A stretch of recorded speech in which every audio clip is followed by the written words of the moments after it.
पहला लफ्ज जो अब्दुल्ला ने बोला वो इसका लफ्ज था नाना। आपको याद है कि जब आपने नाना बोला?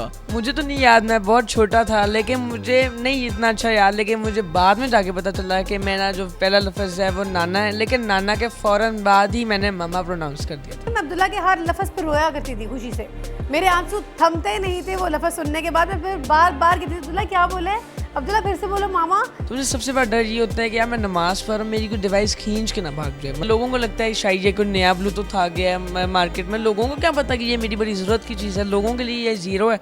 क्या आपने कभी सुना है पूरी दुनिया में या पाकिस्तान में कि एक बच्चा पैदाइशी तौर पर गूंगा बहरा हो, बोल ना सकता हो, सुन ना सकता हो, और वो अल्लाह की कुदरत से, कुदरत का करिश्मा ऐसा हो कि वो बच्चा बोलना शुरू हो जाए? तो ये बड़ी हैरान कुन सूरत हाल है और पेरेंट्स के लिए इससे खुशी की बड़ी बात ही कोई नहीं। तो मेरे साथ जो दोनों बच्चे बैठे हुए हैं, मिसेस काशिफ बैठी हुई हैं, ये फैमिली ऐसी है कि जो मेरे दाएं बाएं दोनों बच्चे बैठे हुए हैं, ये कुदरती तौर पे बोलना नहीं जानते थे, बोलते नहीं थे, सुनते नहीं थे, लेकिन अल्लाह का शुक्र है कि अब ये बोलना भी शुरू हो गए और सुनना भी शुरू हो गए। ये स्कूल जाते हैं, ये दोस्तों से बातें करते हैं, ये फैमिली के साथ एक नॉर्मल ज़िंदगी गुजार रहे हैं। ये कैसे कुदरत का करिश्मा हुआ? पहले इन बच्चों से बोल के देखते हैं, चेक करते हैं कि क्या वाकई जो मैंने सुना था वैसे ही है या बात मुख्तलिफ है। फिर इनकी मदर से बात करेंगे। अस्सलाम वालेकुम। वालेकुम अस्सलाम। आप कैसे हैं? मैं बिल्कुल ठीक, अल्लाह का शुक्र। ये आवाज़ आपकी है या कोई रिकॉर्ड करके तो नहीं लगाई हुई? रिकॉर्ड करके मेरी अपनी नेचुरल आवाज़ है। अच्छा, ऐसे ही है। कहीं जेब में तो नहीं कोई चीज़ डाली हुई? नहीं, ऐसा तो नहीं है। इसकी जेब में भी कोई ऐसा आला नहीं है और ये खुद से ही बोल रहा है, जाहिर है सुना है तो बोला है। अब मैं इस प्यारी सी बच्ची से बात करूंगा। अस्सलाम वालेकुम। वालेकुम अस्सलाम। हैं, आप भी बोलती हैं? जी तो पहले आपको बोलना नहीं आता था? नहीं, ये नहीं सुनती भी नहीं थी? पहले सुनती थी लेकिन सुनती भी थी, लेकिन पहले नहीं सुनती थी। अच्छा, पहले सुनती नहीं थी, बोलती भी नहीं थी, और अब आप बोलना भी हो गई शुरू और सुनना भी शुरू हो गई। जी अच्छा, अब हम इनकी मदर से बात करेंगे, इनकी तरफ दोबारा आते हैं। मिसिस काशिफ, बताइएगा कि ये अल्लाह ने करम किया आपके ऊपर, बड़ी खुशी की बात है, ये करिश्मा कैसे हुआ? और पहले ये बताएं कि ये पैदाइशी तौर पर वाकई नहीं सुनते थे, नहीं बोलते थे? अस्सलाम वालेकुम जी। ऐसे ये पहले सुनते नहीं थे बिल्कुल भी, क्योंकि मुझे तो ऑब्वियसली पता नहीं था कि ये नहीं सुनते, लेकिन जब बाय द टाइम मुझे पता चला कि ये नहीं सुनते तो उस वक्त तो एक बहुत ही चैलेंजिंग सी पोजीशन थी और आई डिडंट नो दैट कि ये कभी सुन पाएंगे भी या नहीं। क्योंकि देखें, हमारे पाकिस्तान में, हमारे मुल्क में इतनी अवेयरनेस नहीं थी चीज़ों की कि बच्चा कभी, हमने सुना ही नहीं था कि जो बच्चा सुन नहीं सकता वो कभी बोल भी सकता है या नहीं। ऑल दो सारी रिसर्च करने के बाद पता चला कि जी एक सर्जरी है जो एग्जिस्ट करती है, उस सर्जरी करवाने के बाद बच्चे अल्हम्दुलिल्लाह सुनने भी लग जाते हैं और बोलने भी लग जाते हैं। जब ये बोलते नहीं थे, सुनते नहीं थे, आपको पता चला तो क्या फीलिंग थी और क्या दिल पे गुजरती थी कि अगर खुदा न खास्ता ये बच्चे बोलेंगे नहीं, सुनेंगे नहीं सारी ज़िंदगी, तो लाइफ कैसे गुजरेगी? क्या फीलिंग थी आपकी? मनाज़र भाई, बहुत ही मुश्किल वक़्त था वो, ये चीज़ को सोचना कि मेरा बच्चा सुनता नहीं है। और देखें, एक हमारा एक नेचुरल प्रोसेस है कि जब बच्चा सुनेगा नहीं तो बोलेगा नहीं, तो मेरे लिए तो क़यामत थी, रोज़ाना ही ये क़यामत थी। मुझे तब भी नहीं पता था कि अगर मैं सर्जरी करवा भी लूँगी तो ये सुनेगा या नहीं सुनेगा। देखे ना, उस वक़्त तो कुछ चीज़ें, कोई पिक्चर क्लियर ही नहीं थी। अच्छा, जब ज़ाहिर है ये पता चला, जब भी कोई ऐसा इशू होता है तो फिर दाएं बाएं महल्लेदारों को, रिश्तेदारों को पता चलता है, फिर अपने अपने मशवरे शुरू हो जाते हैं कि फ़लाँ जगह पर जाएं, पहाड़ों में एक पानी है वो पिएं, फ़लाँ हकीम के पास जाएं, ये फक्की खाएं।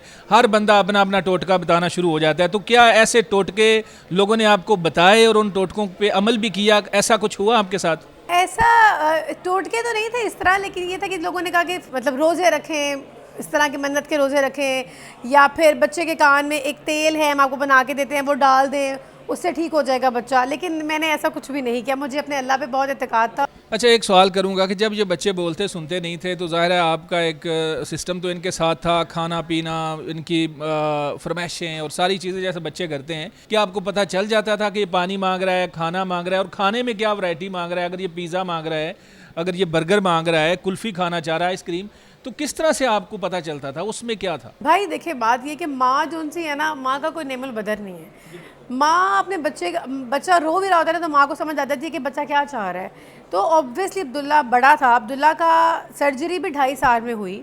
2.5 साल ज़िंदगी का जो था उसने वो बिना सुने गुजारा, और ज़ाहिरी बात है बिना बोले भी गुजारा। लेकिन ये था कि अल्हम्दुलिल्लाह अब्दुल्ला की सारी नीड्स की मुझे समझ आ जाती थी कि वो क्या मांग रहे हैं।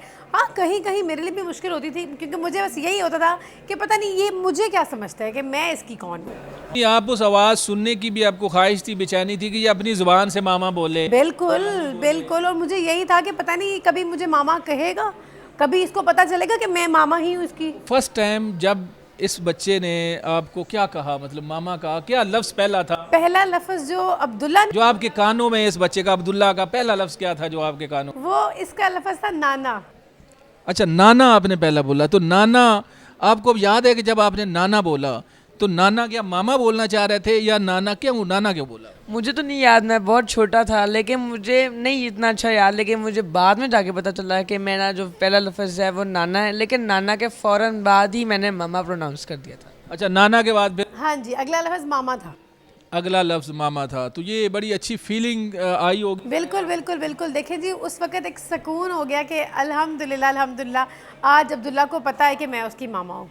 और देखिए, सीधी सी बात है, आपका बच्चा जब जैसे जैसे अब्दुल्ला ने लफ्ज़ बोलने शुरू किए, वो मेरे लिए रोज़ाना ही एक बाइस फ़ख्र भी था, खुशी भी थी। और आप यकीन करेंगे, मैं अब्दुल्ला के हर लफ्ज़ पर रोया करती थी खुशी से। मेरे आंसू थमते नहीं थे वो लफ्ज़ सुनने के बाद। मैं फिर बार बार कहती थी, अब्दुल्ला क्या बोले, अब्दुल्ला फिर से बोलो मामा, फिर से बोलो मामा। वो मामा सुनने के लिए मेरे कान तरस गए। अच्छा, सर्जरी के बारे में पूछूंगा अब कि सर्जरी जो हुई, क्या कोई कट लगा या कान के अंदर कोई डिवाइस ही सिर्फ लगी? सर्जरी का जो प्रोसेस था मुख्तसर बताएं कि क्या कोई कट लगा, कोई अंदर चीज़ भी लगाई गई है इनकी बॉडी के अंदर, या किस तरह से हुआ? सर्जरी का ये एक प्रॉपर एक प्रोसेस था कि 2-2.5 घंटे की सर्जरी थी। उसके अंदर बच्चे के अंदर दिमाग वाली जगह पे उन्होंने हल्का सा ड्रिल करने के बाद अंदर वाली डिवाइस फिट की। उसके बाद वो स्टिचेस लगे, वो 1 महीने में जाके हील हुए। महीने के बाद उसकी आउटर डिवाइस लगी जो लगी हुई है अभी इनके कानों पे, और फिर वो उसका स्विच ऑन हुआ। उसके बाद फिर जो मरहला आया वो था स्पीच थेरेपी का। अब बहुत से लोगों को यही नहीं पता कि अगर बच्चे को सुनाई नहीं दे रहा, उसकी स्पीच डिले है, तो उसका अगला काम है स्पीच थेरेपी। हमारे बच्चे जो कॉकलियर इम्प्लांट चाइल्ड हैं, वो एक नॉर्मल आवाज़ सुन ज़रूर रहे हैं, लेकिन उसको डिफ़ाइन करने के लिए, बताने के लिए कि ये आवाज़ें हैं, इनका क्या मतलब है, उसके लिए आपको स्पीच थेरेपी रिक्वायर्ड है। और वो थेरेपी कम से कम 1.5 साल ज़रूरी है। अच्छा, वो प्रोसेस हुआ, डिवाइस अंदर लगी और एक डिवाइस बाहर लगी, और उसके बाद आपका प्रोसेस है कि आपने स्पीच थेरेपी करवानी है, या ख़ुद से आपको बता देंगे डॉक्टर? देखिए, डॉक्टर साहब ने बताया था कि अब स्पीच थेरेपी अगला प्रोसेस है। बेसिकली जब मैंने अब्दुल्ला का देखा था कि अब इम्प्लांट होना है, क्योंकि मुझे काफ़ी टाइम लगा था इम्प्लांट का फ़ैसला लेने में। मेजर सर्जरी थी, मैं डरती थी कि अल्लाह ना करे कुछ हो ही ना जाए। तो मैं, लेकिन मीनवाइल जब मैं वो सर्जरी के प्रोसेस के बारे में सोच रही थी, मैंने स्पीच थेरेपी पे वर्किंग स्टार्ट कर दी थी।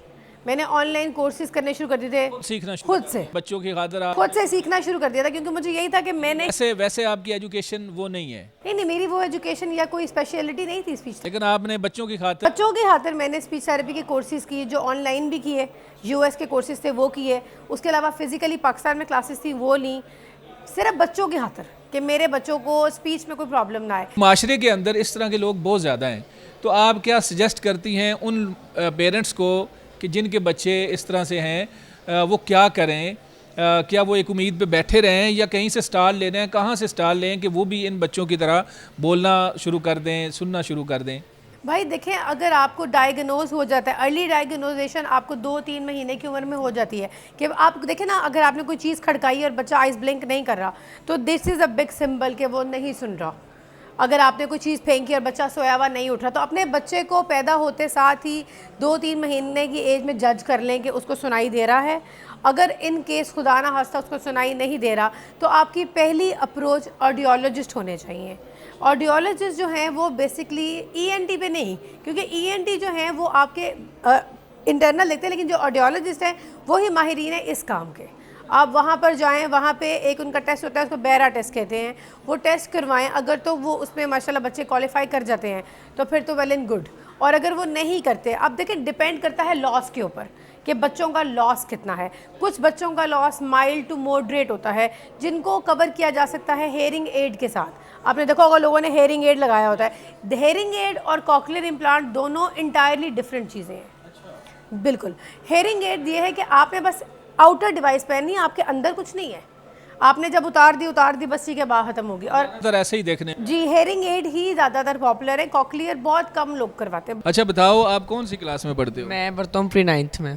अच्छा, तो स्कूल के अंदर शरारतें भी करते होगे, खेलते भी हो, क्या पसंद है, पढ़ाई के अलावा क्या करते हो? बिल्कुल ऐसे ही है, मुझे बहुत हर्डल्स फेल करने पड़ते हैं। स्कूल में बहुत बच्चे ऐसे हैं जो मेरा मजाक भी उड़ाते हैं कि तुम्हें ये डिवाइस लगाई हुई है, लेकिन मैं मतलब मेरी मदर ने मुझे इतना कॉन्फिडेंट मेरे अंदर डाला है, इतना कॉन्फिडेंस है मेरे अंदर कि मैं मतलब अब फील करते ही नहीं। कोई बात कर रहा है, किसी को ग्लासेस लगी हुई हैं, कोई मोटा है, कोई छोटा है, जैसा भी है। तुमने मोटा कहा है तो मैंने अपनी तरफ देखना शुरू हो गया। लोगों ये तो नहीं मोटा कहा। नहीं, लोगों ने तो बातें करनी है, दुनिया का तो काम है बातें करना, लेकिन मैं सब्र भी करता हूँ, लेकिन फिर मैं कहता हूँ चलो बोल रहे हैं बोलने दो। और मैं हर्डल एक ये फील करता हूँ, एक बहुत मेजर हर्डल फिर मैं ये फील करता हूँ कि जब मैं मस्जिद जाता हूँ नमाज़ पढ़ने, तो मुझे सबसे बड़ा डर ये होता है कि यार मैं नमाज़ पढ़ रहा हूँ, मेरी कोई डिवाइस खींच के ना भाग जाए। मतलब होता है ना कोई मस्जिद में कोई शरारती कर दे, या लोगों को लगता है शायद ये कोई नया ब्लूटूथ आ गया है मार्केट में, लोगों को क्या पता कि ये मेरी बड़ी ज़रूरत की चीज़ है, लोगों के लिए ये ज़ीरो है और मेरे लिए ये तो एक कमाल चीज़ है। तो मैं अब ये कोशिश करता हूँ कि मैं मस्जिद में पढ़ूँ तो 4 या 5वीं सफ़ में पढ़ूँ, जहाँ सारे मौलवी मतलब जो बड़े लोग होते हैं वहाँ पढ़ूँ, वहाँ पे इस तरह की शरारतें नहीं होती। और स्कूल में भी मेरा ज़्यादा ध्यान जो होता है ना मेरी लेफ़्ट साइड पर होता है, क्योंकि लेफ़्ट साइड से अगर कोई गुजर रहा है तो मेरा ध्यान यही होता है कि यार कोई खुदा ना आस्ता मेरी वो खींच के ना भाग जाए, मेरी डिवाइस ये वाली है। तो बस ये सारा मुझे हर्डल्स फील करने पड़ते हैं। और मैं प्री 9th में हूँ और अल्लाह का शुक्र है मेरी टीचर्स के साथ और दोस्तों के साथ बॉन्डिंग बहुत अच्छी है। तो आपको क्या पसंद है, जैसे आपके भाई ने कहा स्कूल के अंदर कोई परेशानी होती है, कुछ डर होता है कि बच्चे ये डिवाइस खींचे ना, या कुछ ऐसी बात सुनना पड़ती है क्या आपको कभी? नहीं, मुझे इसना कोई ऐसा मसला नहीं, बस एक कुछ बच्चे कुछ ऐसे पूछ लड़कियां वैसे ही ज़्यादा शरीफ, उन शरीफ से मुराद है कि वो लड़के ज़्यादा शरारती होते हैं ना, तो लड़कियां ज़्यादा शरारती नहीं होती, ये बात भी हो शायद। लड़के जो हैं इतने भी शरारते नहीं होते, लड़कियों के साथ इतनी बातें नहीं करते। और दूसरी बात ये कि लड़कियां वैसे मेरी क्लास लड़के इसने बाहर की लड़के पूछते हैं कभी कभी कि आपके ईयर में क्या लगा हुआ है, तो मैं कहती हूँ कि कुछ भी नहीं लगा, मैं बस ऐसे ही कह देती हूँ, वरना पूरी स्टोरी बताने पड़ता है। अच्छा चलें जी, बच्चों के साथ भी बात की, बच्चे नॉर्मल बातचीत कर रहे हैं। मिसिज़ काशिफ, आपका बहुत शुक्रिया, आप ख़ुद आई, तशरीफ़ लाई, बच्चे आए। नाज़रीन, आपको कुछ सवाल हो, कुछ पूछना हो आपने, तो आप कमेंट सेक्शन में हमसे पूछ सकते हैं। अगले प्रोग्राम तक अपने मेज़बान मनाज़िर अली को इजाज़त दें। अल्लाह हाफिज़।